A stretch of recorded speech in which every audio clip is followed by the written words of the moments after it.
10-10 हज़ार 15-15 हज़ार में बंदे जाते हैं, शहर में घूमते फिरते हैं, धक मारते हैं, लेकिन हासिल कुछ नहीं कर पाते। फिर शादी हो जाती है, फिर पता चलता है कि इतने में से कुछ भी नहीं होगा, बच्चों की फीस भी नहीं भरी जाएगी जी। तो मैंने सोचा कि क्यों ना खुद का बिजनेस करा जाए। जहाँ पे एक भैंस पाल के लोग अपना गुजारा करते हैं तो 10 बकरियाँ तो एक भैंस के बराबर खाती है, बल्कि उनसे कम ही खाती हैं, लेकिन 10 बकरियाँ बेनिफिट भैंस से कई गुना देती है। सर मैंने छोटा मोटा काम भी किया था, दिल्ली 2 साल रहा भी था, लेकिन कुछ मज़े वाली बात नहीं थी। भागा दौड़ी ज़्यादा थी, पैसे कम बचने थे, और शहर का वातावरण और गांव में बहुत ज़मीन आसमान का फ़र्क है। सर 1 करोड़ से ऊपर ही लगे हुए हैं हमारे। काम कोई भी कर लो, मेहनत सब में लगती है। अगर एक बिजनेस आप करोगे, मेहनत नहीं करोगे तो वो भी फेल हो जाएगा, दूसरा करोगे वो भी फेल हो जाएगा। मेहनत तो सब में करनी पड़ेगी। इसमें से नीचे निकल जाती है, पेशाब करती है वो नीचे निकल जाता है, और मिंगण वगैरह भी नीचे निकल जाती है। इसमें लेबर की कॉस्ट भी घट जाती है, टाइम भी बचता है। दोस्तों आज हम आए हुए हैं हरियाणा के सोनीपत ज़िले में। यहाँ पर एक गॉड फार्म है, बहुत ही ज़बरदस्त और साइंटिफिकली तरीके से यहाँ पे काम कर रहे हैं। कैसे कर रहे हैं, क्या हो रहा है, पूरी जानकारी लेंगे, डिटेल में बात करेंगे सुमित जी से। सुमित जी नमस्कार। नमस्कार सभी किसान साथियों को मेरा, और साथ में आपका भी बहुत बहुत धन्यवाद। आप समय निकाल कर हमारे पास आए, और आपके सभी सब्सक्राइबर का, व्यूअर का तहे दिल से धन्यवाद। धन्यवाद सर, आपने समय निकाला और हमें अपने फार्म पे बुलाया, उसके लिए बहुत बहुत धन्यवाद आपका।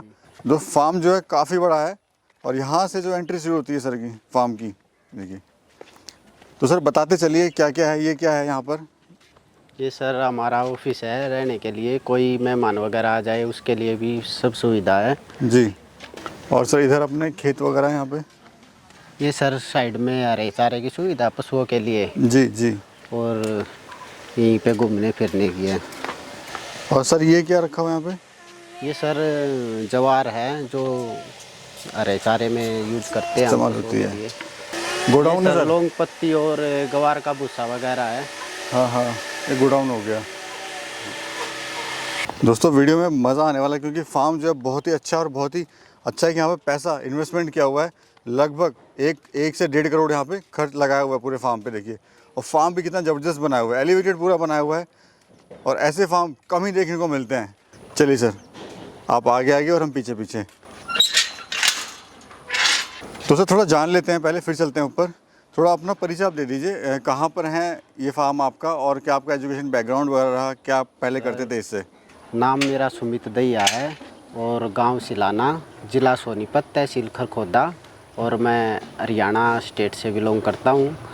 और मैंने बीकॉम की पढ़ाई कर रखी है जी। और नॉलेज में देखा कि 10-10 हज़ार 15-15 हज़ार में बंदे जाते हैं, शहर में घूमते फिरते हैं, धक मारते हैं, लेकिन हासिल कुछ नहीं कर पाते। फिर शादी हो जाती है, फिर पता चलता है कि इतने में से कुछ भी नहीं होगा, बच्चों की फीस भी नहीं भरी जाएगी जी। तो मैंने सोचा कि क्यों ना खुद का बिजनेस करा जाए, और 2 अच्छे पैसे घर में रह के। और किसान परिवार से बिलोंग करता हूँ, पहले भी खेती करते थे और पशुपालन से संबंध रखते थे, तो मैंने मेहनत हमारे खून में, इसीलिए सोचा कि जहाँ पे एक भैंस पाल के लोग अपना गुजारा करते हैं तो 10 बकरियाँ तो एक भैंस के बराबर खाती है, बल्कि उनसे कम ही खाती हैं, लेकिन 10 बकरियाँ बेनिफिट भैंस से कई गुना देती है। तो इसलिए मैंने बकरी पालन को चुना, और मेरे को अच्छा बेनिफिट मिल भी रहा है। सर जैसे आपने बताया कि आपके गाँव में भी कुछ ऐसे सरकारी ड्यूटी वाले हैं जो सरकारी ड्यूटी करते हैं, कोई कन्याकुमारी है, कोई चेन्नई है, कोई कहीं है, तो वो बताइए जी, थोड़ा सा। मेरा एक खास दोस्त है, उसकी कन्याकुमारी ड्यूटी आई हुई है, और वो एसएससी में है, डाक खाने में पोस्ट है उसकी। तो ऐसे ही एक दिन बाद चल पड़ी, वो बहुत दिन बाद यहाँ पे आया था घर पे, तो मैं बोला कैसी चल रही है जॉब आपकी? तो बोला भाई मैं तो बहुत परेशान हूँ, और इतनी दूर जॉब आई हुई है, वहाँ इडली डोसा सांभर खाते हैं, और यहाँ का खान पान वातावरण सब कुछ अलग हुआ है, मैं तो परेशान हो गया ऐसी नौकरी से। इससे ही अच्छा तो यहीं पे ठीक था, यहीं पे कुछ कर लेता। तो मेरा माइंड भी उसी दिन से सेट हो गया कि सही बात है, आज इसके साथ ऐसी बनी है, कल को मेरे साथ बन जाती। इससे अच्छा अपना खुद का ही बिजनेस करो, वो और बेस्ट है। मेहनत और लगन से करो, तभी कामयाबी मिलेगी। जी। अच्छा सर, ये मैं जो देख रहा हूँ एलिवेटेड फार्म आपने बनाया हुआ है, हाँ जी फ़ायदा क्या है इसको बनाने में और क्यों आपने इसको बनाया है सर? सर, एक तो एलिवेटेड का पशुओं में चमक रहती है और सफाई की समस्या नहीं रहती। जी। सपोज करो आप कल को कुछ ऐसा हो जाए कि लेबर हमारे पास नहीं रहे हैं, तो एलिवेटेड होने का मेन प्लस पॉइंट यही है कि लेबर नहीं भी है आपके पास तो खाना खाना खिला के आप सारा काम कंप्लीट कर सकते हो। अब मैं अकेला ये सारा काम जमा सकता हूँ क्योंकि हमने एलिवेटेड शेड बना रखा है। जो इनकी सुसु पोटी वगैरह वो नीचे निकल जाती है ऑटोमेटिक और सफाई रहती है अच्छे से, बस इनको खाना खाना डालना रह जाता है। तो सुमित जी, बात करें कब आपने शुरुआत करा और कितनी बकरियों से आपने फार्म अपना शुरू किया था?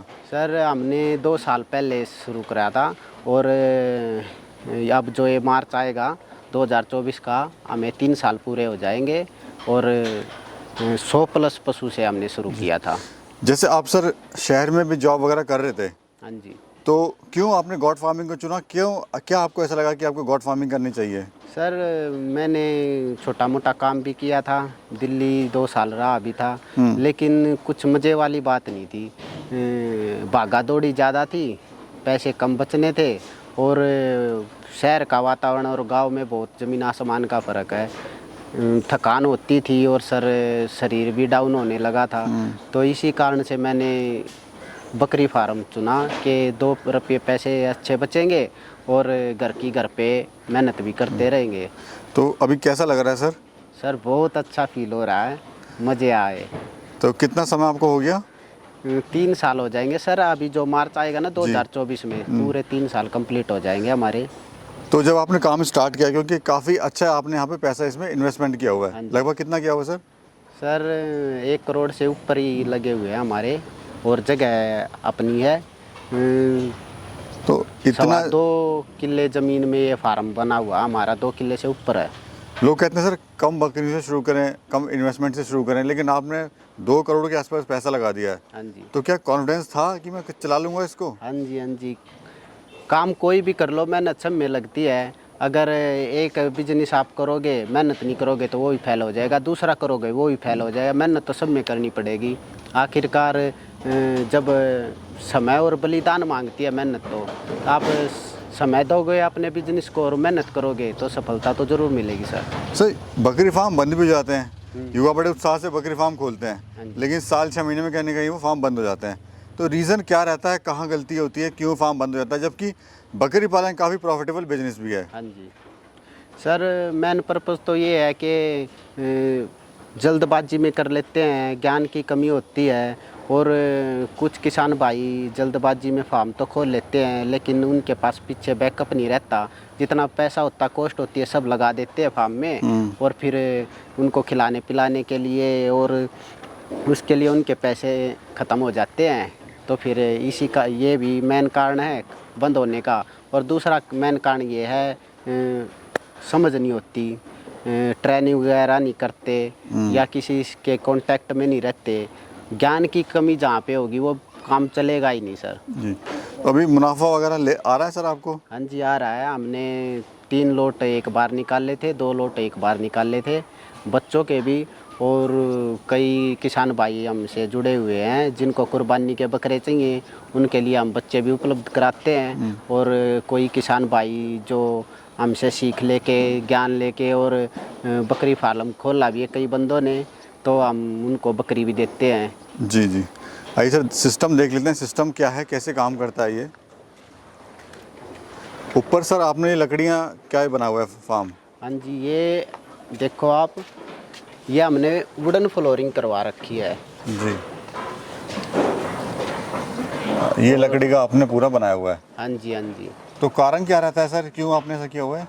ये सर जैसे सर्दियाँ आ गई हाँ। या बारिश का मौसम आ गया तो एक तो ज़मीन से ऊपर हो गया, सफाई की सुविधा अच्छी रहती है, बारिश से बचाव रहता है।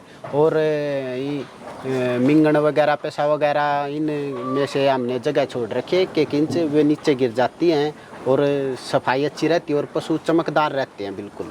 बीमारियों से फ्री रहता है फार्म? हाँ, बीमारियों से फ्री रहता है। और फार्म का एरिया क्या है सर ये पूरा? फार्म का सर बाड़े की अपनी इसकी चौड़ाई है 50 फुट है, 100 बाई 50।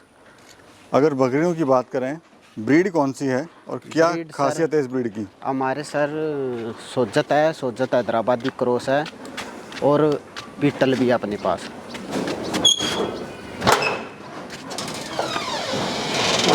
तो खासियत क्या होती है सर इस ब्रीड की, थोड़ा सा बता दीजिए। सर खासियत जैसे सफ़ेद होती है बिल्कुल, हाँ। और कहीं पे भी आपको बकरी पे डॉट मिलेगा सोजत पे, और गुलाबी बच्चे के लिए हमने ये काम किया है सोजत नस्ल का। हाँ। सुंदर लगते हैं सर, मेरे को तो बहुत पसंद है, इसीलिए मैंने सोजत बकरी का चुनाव किया। सुंदरता के लिए और खूबसूरती के लिए जो है ये हाँ जी, आपने रखे हुए और हैं। मार्केट में सर डिमांड भी है। सर इस तरह का कोई फार्म बनाता है तो खर्चा क्या आता है? आपने तो काफ़ी पैसा इन्वेस्टमेंट कर दिया। हाँ जी अगर कोई कम ब्रीड से शुरुआत करे तो कैसे शुरुआत करे और किस तरह का फार्म बनाए?